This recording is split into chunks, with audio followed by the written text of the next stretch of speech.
going to stay for a bit of wine tasting? Yeah, of course. How civilised? Are you driving down? Nice. I love that. I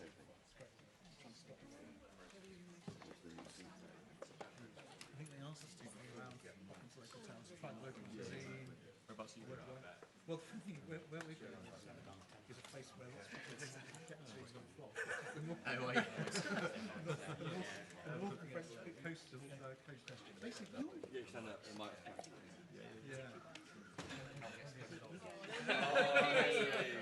Hope you're alright. Where we go is a place where we go. Most French people go there actually for where Brits never go. Because you get to come to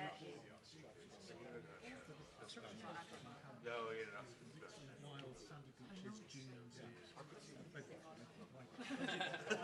Sorry, I'm still responding. You do too. Well, slightly south of there. Right, Slightly in that.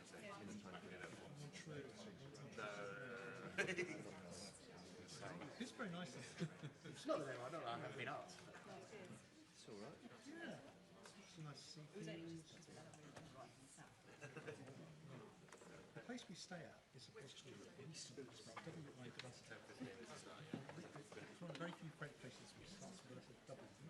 And the reason is, it used to be part of the British Empire around Hull. And it was originally called White Sands. And then White Sands just became the Easton.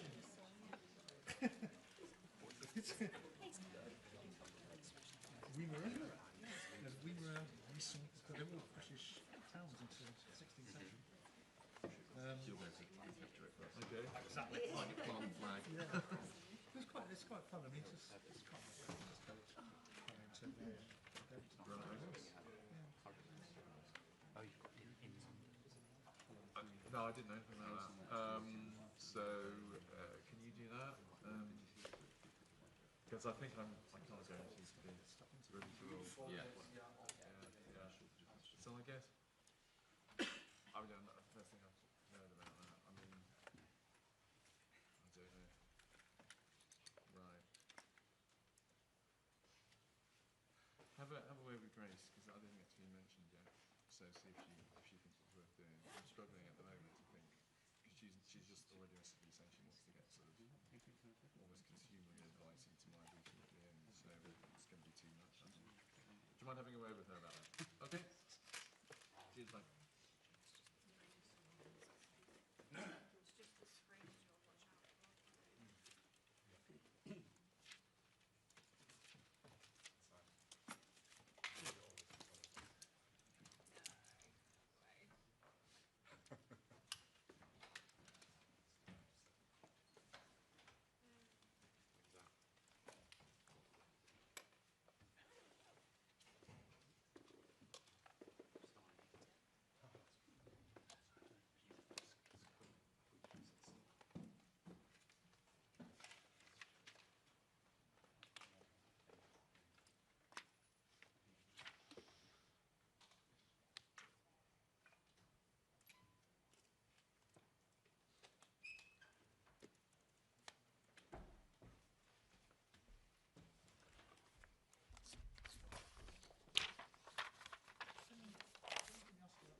Yeah, Lucy's asking me. If anybody wants to ask about the submarine captain, Lucy will be very happy. Yeah, if anyone wants to talk about Scott Mills, then my kid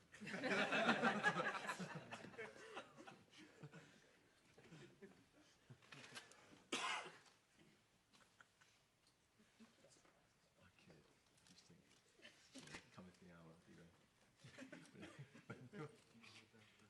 And one more if I may.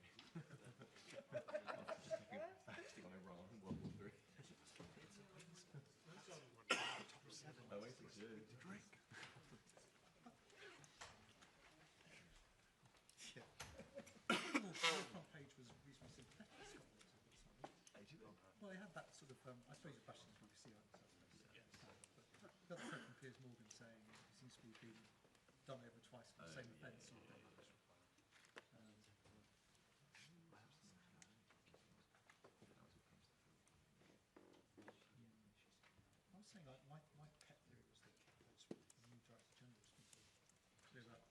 skeletons now. It's nice thing is come in and find a whole load of And then a time bomb's waiting. ongoing sort of cases. Well, they did all of those. So maybe they, because it's Tim Davis last week in the job this week, isn't it?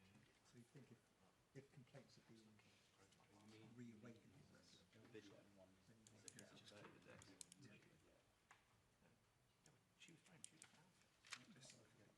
I mean, there was scandals, but you run a massive organisation which includes like journalism and loads of showbiz people who are always by definition going to be slightly quirky and weird. And, yeah.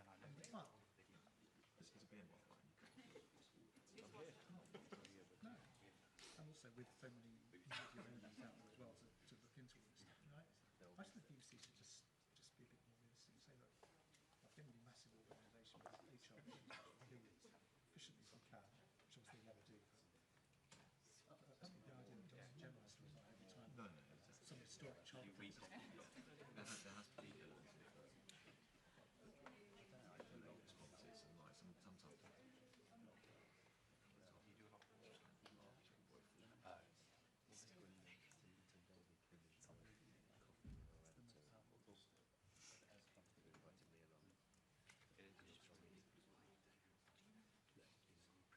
the scrutiny and it's completely appropriate, but I do think this film is disproportionate. I've seen Mia do it. She focus on everything, lots of other insane conspiracy told. And I thought like, yeah, and I do feel sorry for you, but you're the biggest news provider and the biggest.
Good morning. The conflict in the Middle East has now entered a second month, and while we're working at pace for de-escalation and peace, it is now clear that the impact of this war will affect the future of our country. So today I want to reassure the British people that no matter how fierce this storm, we are well placed to weather it, and that we have a long-term plan to emerge from it a stronger and more secure nation. First, let me say once again, this is not our war. We will not be drawn into the conflict. That is not in our national interest. And the most effective way we can support the cost of living in Britain is to push for de-escalation in the Middle East and a reopening of the Strait of Hormuz, which is such a vital route for energy. To that end, we're exploring each and every diplomatic avenue that is available to us. The Foreign Secretary and the Chancellor have met their counterparts in the G7. The Defence Secretary has been in the Middle East speaking to our partners, and the UK has now brought together 35 nations around our statement of intent to push as one for maritime security across the Gulf. And today I can announce that later this week, the Foreign Secretary will host a meeting that brings those nations together for the first time, where we will assess all viable diplomatic and political measures that we can take to restore freedom of navigation, guarantee the safety of trapped ships and seafarers, and resume the movement of vital commodities. Following that meeting, we will also convene our military planners to look at how we can marshal our capabilities and make the Strait accessible and safe after the fighting has stopped. Because I do have to level with people on this. This will not be easy. I spoke with relevant business leaders in shipping, finance, insurance, and energy supply in Downing Street on Monday. And they were clear with me the primary challenge they face is not one of insurance, but one of safety and security of passage. So the fact is, we need all of this together. A united front of military strength and diplomatic activity, partnership with industry, so they too can mobilise once the fighting has stopped. And above all, clear and calm leadership. That is what this country is ready to provide. Because my guide from the start of this conflict has always been the British national interest. And freedom of navigation in the Middle East is in the British national interest. Let me turn now to the impact at home, because I know that this is causing huge concern. People turn on their television, they look at their screens, they say explosions, infrastructure blown up, aggressive rhetoric. They worry that the UK will be dragged into this. We won't. But I also know that people have a deep sense that this will affect their family and their household. They can see it at the petrol pumps, and they worry about their energy bills.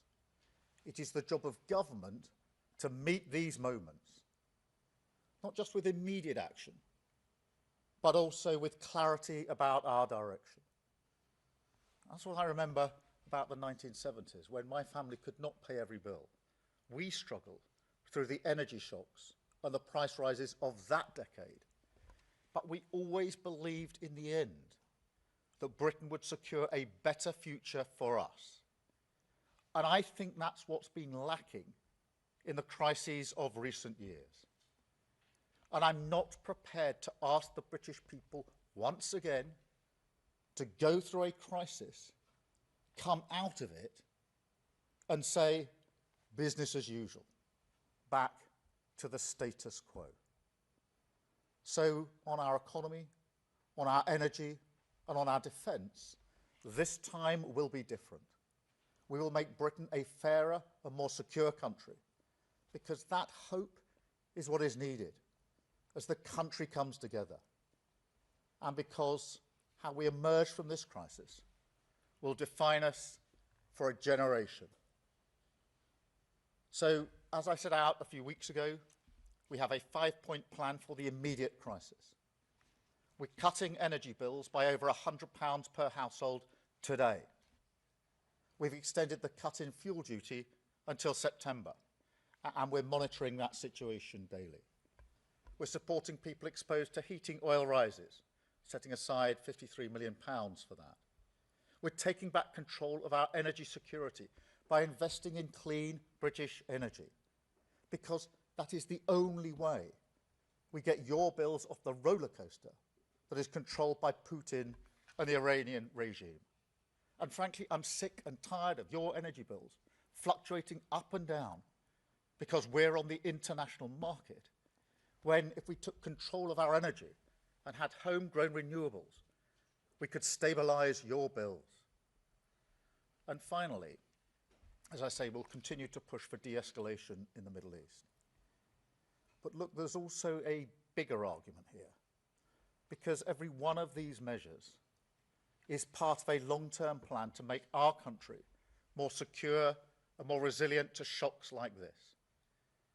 I mean, just look at what's happening today.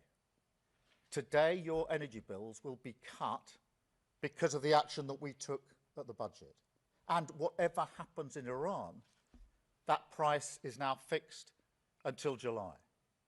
Today, if you need a prescription, instead of rising as they used to, the price will be frozen for a year. Today, if you're working on the national living wage, your wages will go up. Next week, on Monday, the state pension will go up. Next week, the two-child limit will be scrapped, lifting 450,000 children out of poverty, the vast majority from working households. And next week, the biggest strengthening of workers' rights in a generation will become law, a huge boost to the economic security of working people. Now, some people may say, this isn't new, this was already planned. To which I say, yes, that is my point. Everything I've done in politics, certainly since the Ukraine war in 2022, is a response to this new and dangerous world. We campaigned for a windfall tax on oil and gas companies, which we extended. We focused on the cost of living, and we acted at the budget. And we've always emphasised the need for clean British energy. And we've invested because we knew that making our country secure in this world was the ultimate test that we would face and our ultimate responsibility to the British people. Now, it's not going to be easy, clearly. And in the coming weeks, as you would expect, we will continue to assess the economic effects. We will continue to stand up for the British national interest. And we will continue to do what we must to guide our country calmly through this storm. However, it is increasingly clear that as the world continues down this volatile path, our long-term national interest requires closer partnership with our allies in Europe and with the European Union. Now we have made progress on this front, on agriculture, electricity, emissions trading, and more. But as the Chancellor has rightly pointed out, Brexit did deep damage to our economy, and the opportunities to strengthen our security and cut the cost of living are simply too big to ignore. So, in the coming weeks, we will announce a new summit with our EU partners. And I can tell you that at that summit, the UK will not just ratify existing commitments made at last year's summit. We want to be more ambitious. Closer economic cooperation, closer security cooperation, a partnership that recognises our shared values, our shared interest, and our shared future. A partnership for the dangerous world that we must navigate together. A world where this government will be guided at all times by the interests of the British people. Thank you. I will now take questions, and I have the BBC first, Henry. Thank you, Prime Minister. As it stands, fuel duty is set to go up in September. You've said that's under review. I think today you said you were monitoring it. It is very hard to find anyone here in Westminster who seriously believes that you are going to press ahead with that. So if today was about reassurance, why don't you just give motorists that little bit of reassurance now and tell them it's not going to go up? Well, fuel duty is set until September, as you rightly say, in terms of the cut. That will remain the position. The other measures that we're taking today, obviously energy bills are going down today, on average by £100 a household, and that will remain down until the end of June, whatever happens in the conflict. And I know people are concerned to know that that remains the case, whatever happens in the conflict. So let me be clear about that. And those that are heating their homes with oil are obviously getting support. We are keeping this under review. Obviously, a lot will depend on how long the conflict goes on, how quickly the Strait of Hormuz can be opened. And that's why I've made the statement I have today about the next step that we're taking, particularly on the Strait of Hormuz, which will be crucial in terms of what actually happens to energy prices and how long there's a spike in those prices. So that's the action that we're taking today. I've got ITV, Harry. Harry. Thank you, Prime Minister. Harry Houghton from ITV News. President Trump has said this morning that he's considering pulling the US out of NATO. You've just talked about looking at a new long-term partnership with the EU, including on security. Is this an acknowledgement that Britain's long-term security relationship with the United States is about to change? Well, let me say a number of things in response to that. Firstly, NATO is the single most effective military alliance the world has ever seen. And it has kept us safe for many decades, and we are fully committed to NATO. Secondly, that whatever the pressure on me and others, whatever the noise, I'm going to act in the British national interest in all the decisions that I make. And that's why I've been absolutely clear that this is not our war, and we're not going to get dragged into it. But I'm equally clear that when it comes to defence and security and our economic future, we have to have closer ties with Europe. That's why we had the summit last year. This year, as I've just announced, there'll be a further summit. We will make good on the commitments that we put in place last year, but we will also go further in relation to the alignment. Thank you very much, Harry. I've got Lucy from Sky. Lucy. Thank you. Prime Minister, you're talking here, of course, today about the cost of living. You said yourself, nothing in this speech is new. You've got the Australian Prime Minister earlier talking about slashing tax on petrol and diesel, telling people not to use more than they need. Can you be really clear to people at home listening to this, should they be looking at changing their behaviours now? Well, in terms of the situation, we're monitoring it carefully. We had a COBRA meeting looking at the ongoing impacts here in Britain yesterday. That is being monitored daily.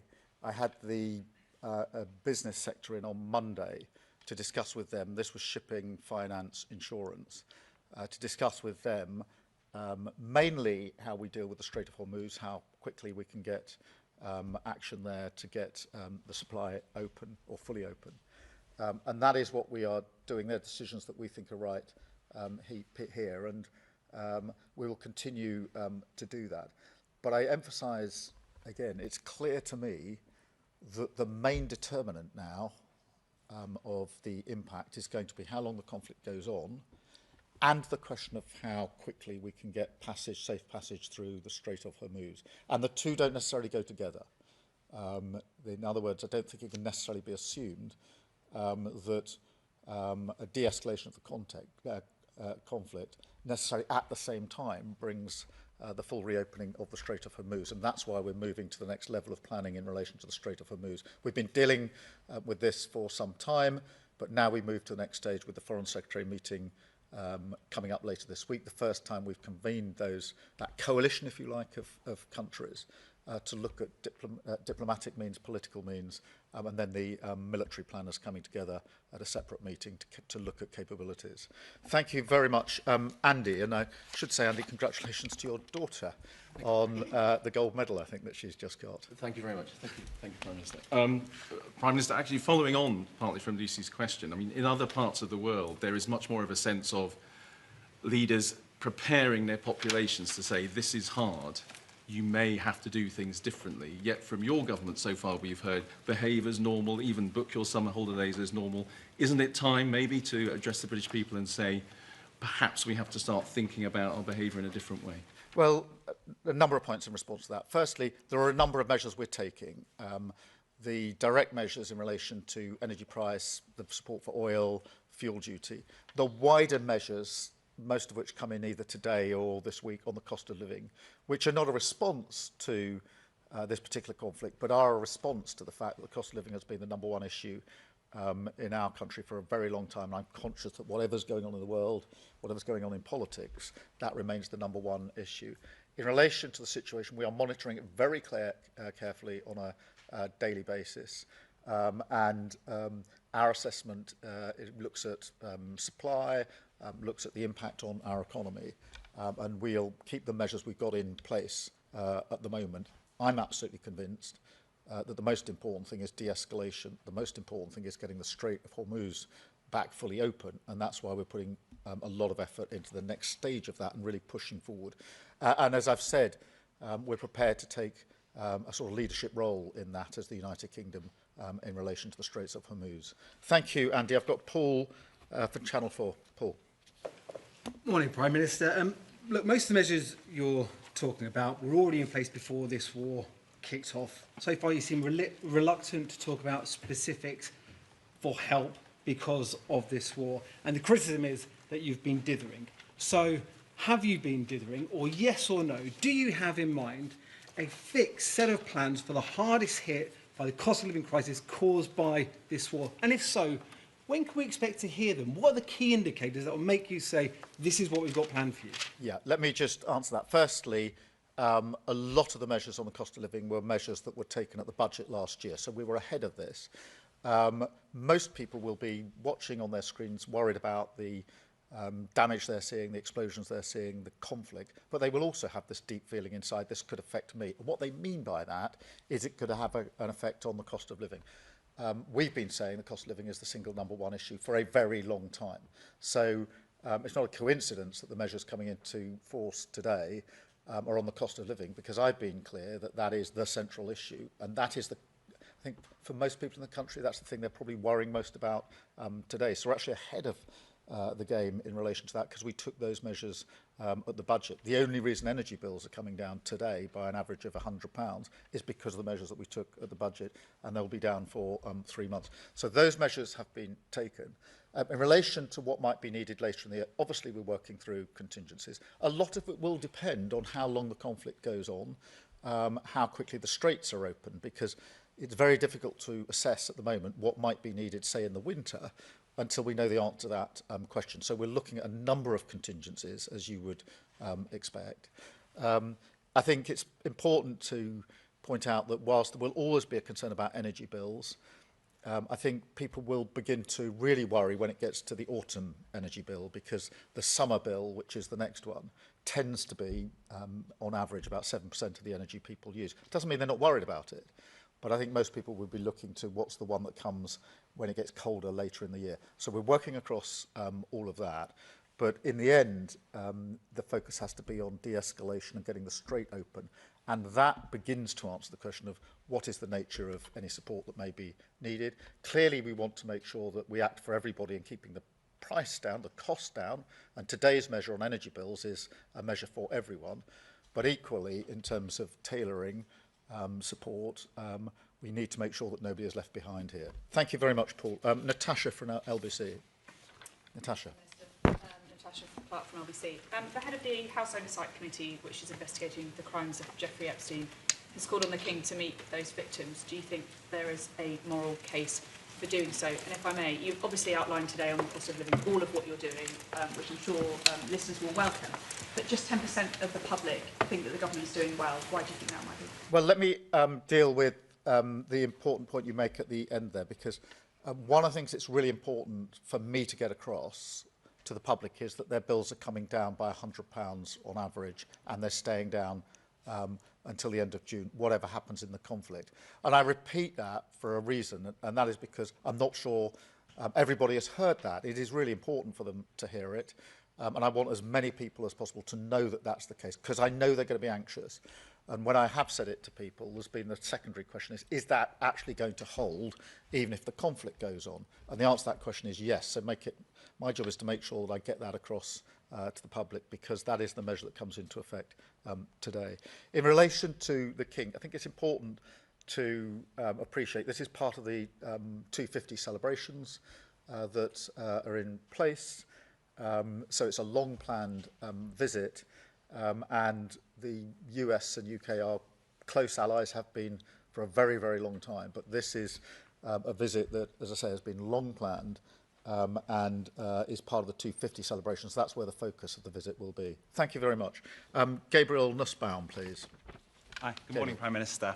I'd like to zoom out a little bit to the wider elements of the cost of living crisis, specifically the one affecting the young generation, who were simply told, go to university, get a job, buy a house.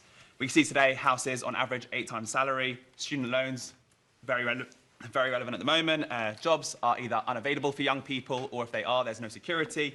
The pension system compared to previous generations is completely different. Salaries not keeping up with the cost of living crisis, and childcare costs through the roof, putting people off or delaying starting families.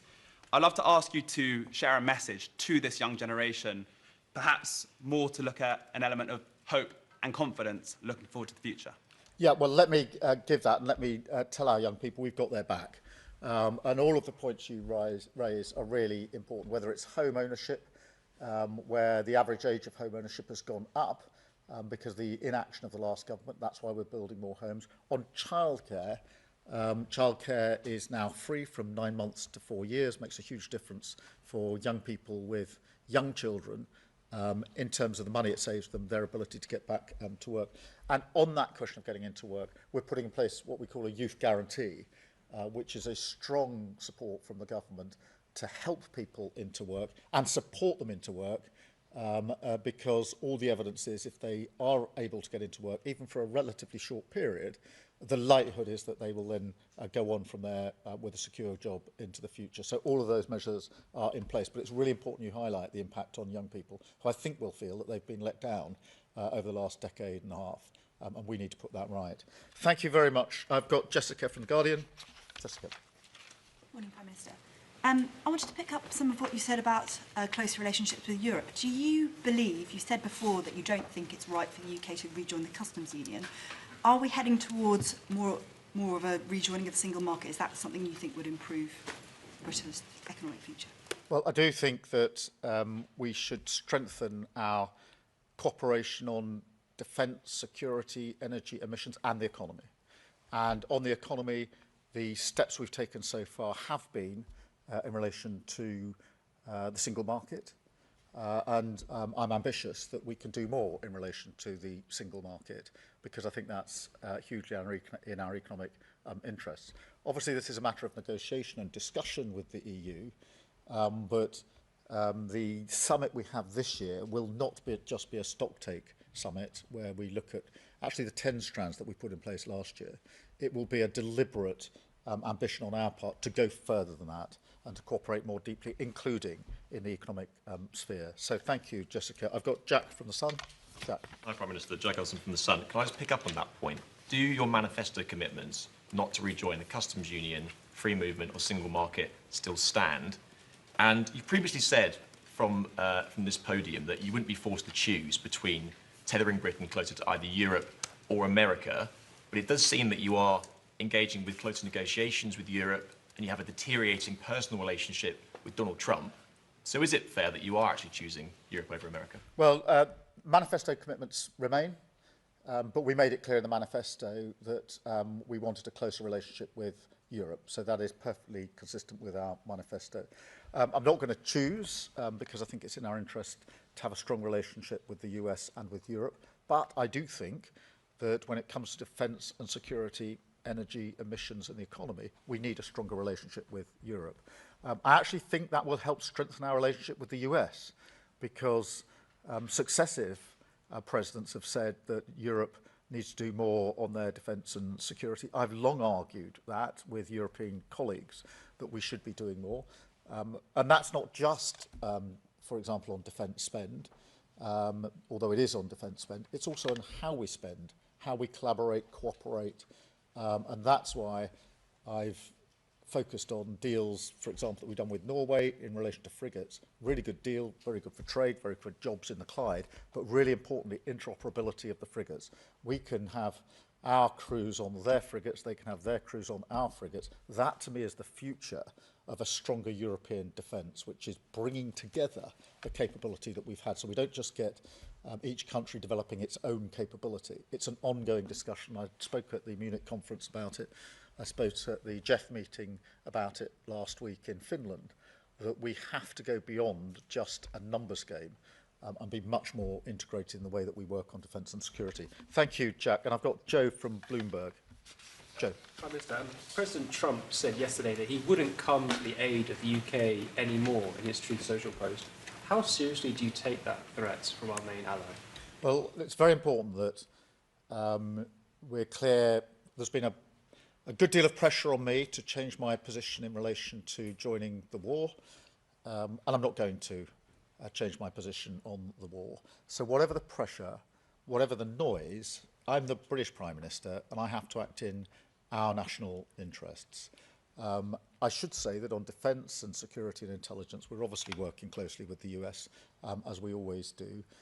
And in relation to the planning on the Strait of Hormuz, of course, that involves talking to the Americans as well. So, as I say, whatever the pressure, whatever the noise, my job is, as British Prime Minister, to concentrate on what's in the British national interest. That's what's guided me through this conflict so far. It will continue to guide me as we go forward. Thank you very much indeed. Thank you.